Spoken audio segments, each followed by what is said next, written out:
Et alors, c'est une tenue pour conduire ça? Elles sont où les protections là? Eh oui monsieur. Ça va? Et toi? Jeune demoiselle. Ça va très loin? Je vais filmer là. Enfin je filme d'ailleurs. Ah ouais? Eh ouais. La prochaine fois, on fait un 400 mètres départ arrêté. Non, pas maintenant. Pourquoi? Parce que j'ai pas le temps. Je te contacte et Tom il prend son CBR. Et on fait un battle. On fait des runs. T'es chaud? Même à deux, je te trace. Allez, on verra.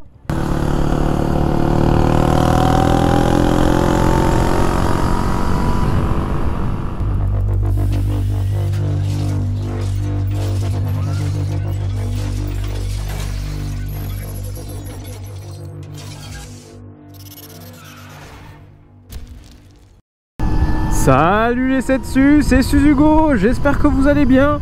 On se retrouve aujourd'hui pour une nouvelle vidéo. Je pense que vous l'aurez remarqué, on est aujourd'hui sur une moto électrique.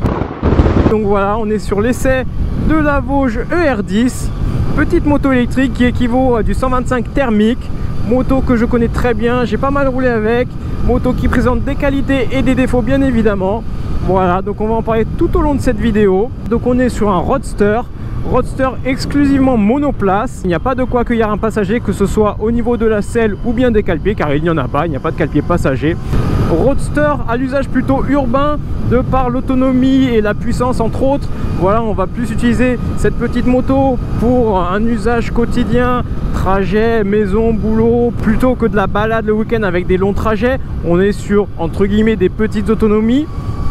Donc voilà, un petit roadster bien cool avec une position totalement neutre. Voilà, un guidon droit, position dos très droit, cale-pied pas du tout reculé, bien centré, genoux, bassin 90 degrés, tout ça. Avec une bonne selle aussi, très confortable cette selle. Salut, ah ouais, ça salue même pas les motos électriques. Bravo, belle mentalité ça. Pour ce qui est du tableau de bord, il y a beaucoup d'informations. Donc au début on est un peu perdu, mais en fait ça reste relativement simple. Avec toute la partie droite, ça va être bien évidemment le compteur, l'indicateur donc d'autonomie, en dessous l'indicateur de pourcentage de batterie, en haut on va avoir l'heure, et ce qui est à gauche ça va être tout ce qui est les modes, car il y a plusieurs modes de conduite, le mode sport et le mode éco. Et on va avoir des petits logos qui vont nous indiquer si on est en grosse consommation, si on est en basse consommation, si on est en récupération d'énergie. Donc à partir du moment où je vais couper les gaz, on va avoir un logo qui va s'allumer et qui nous indique qu'on est en récupération d'énergie. Donc voilà, on va se concentrer plutôt sur la partie droite, c'est là que c'est le plus intéressant. Pour ce qui est des commodos, bon, c'est très basique, hein, on va avoir un coupe-circuit tout de même. Malgré le fait que ce soit électrique, on a un coupe-circuit.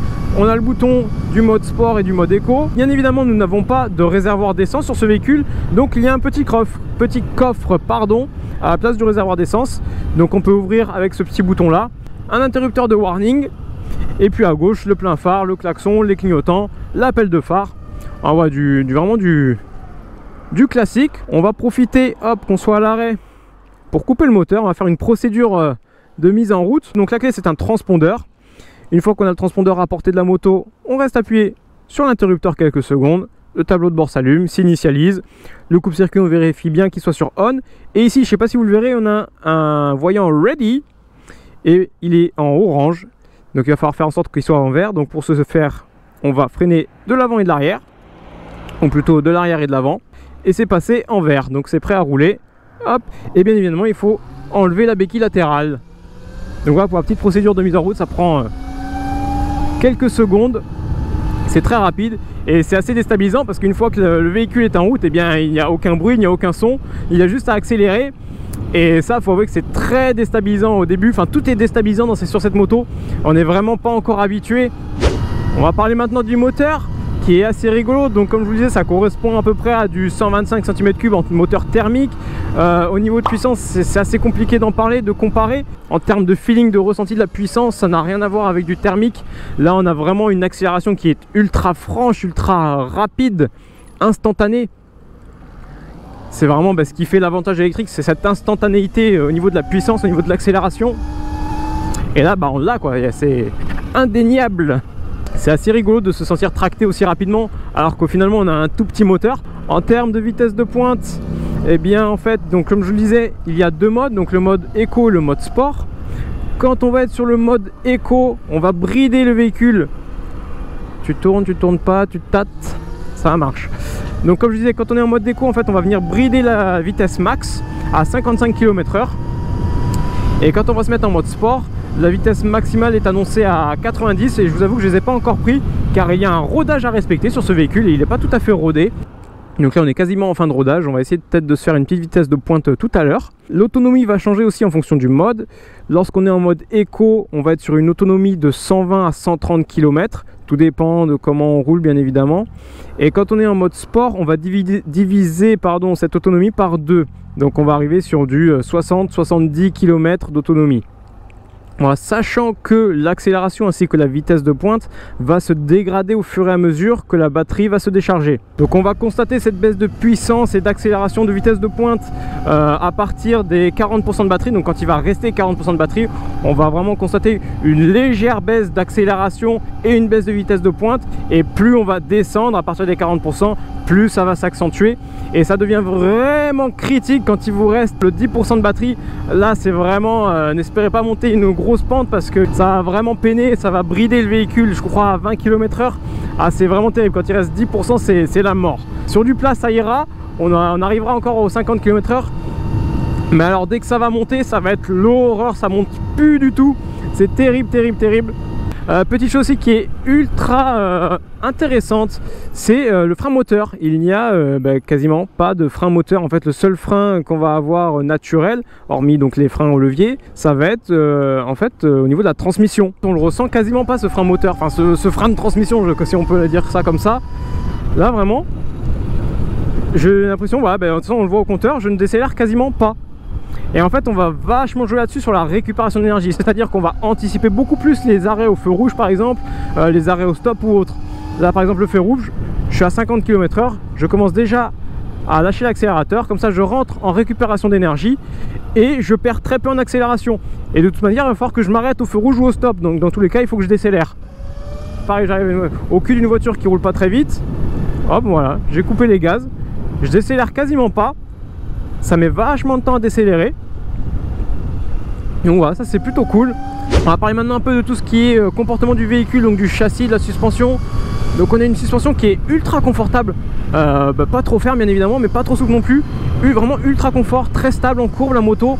Et ouais, l'avant comme l'arrière, on a quelque chose de vraiment chouette. Je me suis entre guillemets amusé à prendre des dodanes à différentes vitesses et franchement ça passe crème, c'est vraiment souple. Et puis la moto en elle-même est ultra stable, voilà, une fois qu'elle est inscrite en courbe ça bouge pas. Vraiment on est sur une fourche inversée, un mono amortisseur et une moto qui est assez légère, j'ai pas précisé, elle fait 152 kg, donc elle est ultra maniable. Vraiment c'est un vrai vélo, c'est un vrai petit vélo, c'est vraiment chouette. Dans les petits virolos c'est cool, elle se manie toute seule tout simplement avec facilité. Ensuite partie freinage c'est plutôt cool, on a donc l'ABS de série, donc on a le côté sécurité qui est présent. Et on a donc bien évidemment deux freins, on n'a pas d'embrayage, on n'a pas non plus de commande au pied. Voilà, tout se fait au niveau du guidon. Donc le frein arrière, le frein avant. Et ça freine vraiment bien. On combine par réflexe un peu comme avec un scooter, on va freiner avec les deux. Enfin, c'est très rare que j'utilise qu'un seul frein. Néanmoins, indépendamment, il freine très bien. Et quand on combine les deux, c'est d'autant plus efficace. Donc un freinage qui est plutôt correct. Donc freinage hydraulique bien évidemment. Durit Aviation. ABS, je l'ai déjà dit, vraiment un très très bon freinage, une partie suspension qui est vraiment cool, vraiment quelque chose de confort, de stable, une moto vive, un vrai petit jouet. Je n'ai pas eu l'occasion de tester cette moto de nuit, donc je ne sais pas du tout ce que ça vaut en termes d'éclairage. Voilà, je sais que on est bien évidemment sur du full LED, du coup, que ce soit les clignotants, l'éclairage avant, l'éclairage arrière, tout ça. On est sur le full LED, mais on arrive en été et couvre-feu oblige. Je n'ai pas eu l'occasion de rouler de nuit, donc je sais pas ce que ça vaut, mais on est quand même sur du LED, donc je pense que ça doit faire quand même bien le job. Je vais vous parler tout à l'heure de ce coffre donc, qui remplace le réservoir d'essence. À l'intérieur on va retrouver donc une petite capacité, on a de quoi y mettre un casque jet, et il y aura aussi présent à l'intérieur deux prises USB. Donc ça c'est plutôt chouette, on a de quoi recharger téléphone ou autre. Et voilà, une capacité de l'ordre on va dire d'un casque jet, casque intégral c'est mort, modulable aussi. C'est vraiment une petite capacité, je vous montrerai je pense dans la vidéo de toute façon, vous le verrez. En termes de recharge, Donc c'est un cordon qu'on va brancher au secteur sur le 220 volts, je suppose, oui que c'est ça, 220 volts. Bon, l'électricité que vous avez chez vous quoi. Et ça va être une charge qui va prendre, donc on va dire que ça va recharger en 1 heure 10% de la batterie. Donc une charge totale de la batterie en 10 heures. Voilà, si vous êtes bon en maths, je pense que le calcul aura été vite fait. Donc c'est une charge quand même qui est plutôt lente. Donc ça, bon, ça nécessite une bonne nuit de recharge afin de se retrouver vraiment en full. Bon, si vraiment vous êtes arrivé à 0% chez vous quoi. Salut les bikers, mais vraiment personne me salue. Mais c'est abusé. Fou, c'est pas parce que ça fait pas de bruit que je suis pas un vrai biker. Oh. Depuis que je roule avec, je crois personne me salue. C'est abusé. Je suis dégoûté. On va se mettre en mode éco pour que vous voyez un petit peu. Donc c'est instantané, le mode éco s'est affiché ici. Voilà, juste une pression sur l'interrupteur. Donc on a une accélération qui est donc bien évidemment moins franche, une progressivité qui est moins franche aussi, et vous allez voir, je vais pas tarder à arriver à la vitesse max. Voilà, 56, j'irai pas. Ah si, bon là on est en descente, mais globalement dès qu'on arrive à 55-56 on sent vraiment un frein moteur, du coup une sorte de bridage. Voilà, 53, 54. Et donc là après le véhicule va recalculer l'autonomie. Par contre je vais juste m'arrêter pour repasser en mode sport parce que là ça va juste pas être possible. Hop, mode sport, c'est parti. Oh ça patine. Oh là là là là. Ah, est-ce qu'on peut faire une VMAX là? Allez, mode aérodynamique activé. Je suis à 60% de batterie. Salut, adieu. Allez, top speed. En Vosges, ER10. C'est parti. Voilà. Est-ce qu'on va arriver au 90 avant le virage? Malheureusement, je ne crois pas. Allez. Oh, 89, 89, 89. Ah, 88. Dur. Bon, ben, c'est un échec, les amis. Nous n'aurons pas réussi à atteindre les 90 km/h annoncés par le constructeur. Bon, on atteint 89 quand même. Mention assez bien quand même pour ce 89. Tout ce qui va être entretien, bah, ça va être une révision, ça va être la vidange de la transmission. Bien évidemment, il n'y a pas de vidange moteur. Donc ça va être tout ce qui va être consommable, ça va être des plaquettes, pneus, disques. Et étant donné qu'on est sur de la petite cylindrée, eh bien c'est pas ce qu'on va consommer le plus. Ça va être un investissement en fait, c'est une moto qui peut être un peu chère à l'achat. On est aux alentours des 6005, 6008, un truc dans ce goût là. Et bon bah après ça va être, on va gagner sur les révisions. Ce que j'ai oublié de vous dire, c'est un côté très négatif de l'électrique, c'est la sonorité. C'est pas le côté où ah, c'est chiant, je fais pas de bruit, c'est le côté c'est chiant, on ne m'entend pas. Et c'est le côté aussi dangereux, on ne m'entend pas. C'est-à-dire que je suis arrivé de nombreuses fois dans des petites rues, petites ruelles, où il y avait des piétons qui étaient dos à moi. Et il fallait vraiment que j'arrive à leur cul pour qu'ils m'entendent et qu'ils se disent ah merde, il y a un véhicule derrière moi, mettons-nous sur le trottoir. Donc on a vraiment ce côté, je trouve, assez dangereux de la sonorité, du fait voilà, on ne nous entend pas arriver. Et voilà, ça peut créer des situations un peu dangereuses ou juste chiantes, où en fait il y a des gens sur la route et ils nous voient pas, ils nous entendent pas du moins. Et du coup c'est assez chiant en fait. Donc voilà, je pense que pour le coup j'ai vraiment tout dit. Donc voilà, moto fun, moto plaisir, moto urbaine / utilitaire. Pas trop balade, même si là globalement ça fait 1 heure que je me balade en fait. Mais voilà, c'est pas là qu'elle va donner le meilleur d'elle-même. Néanmoins, je me suis bien fait kiffer.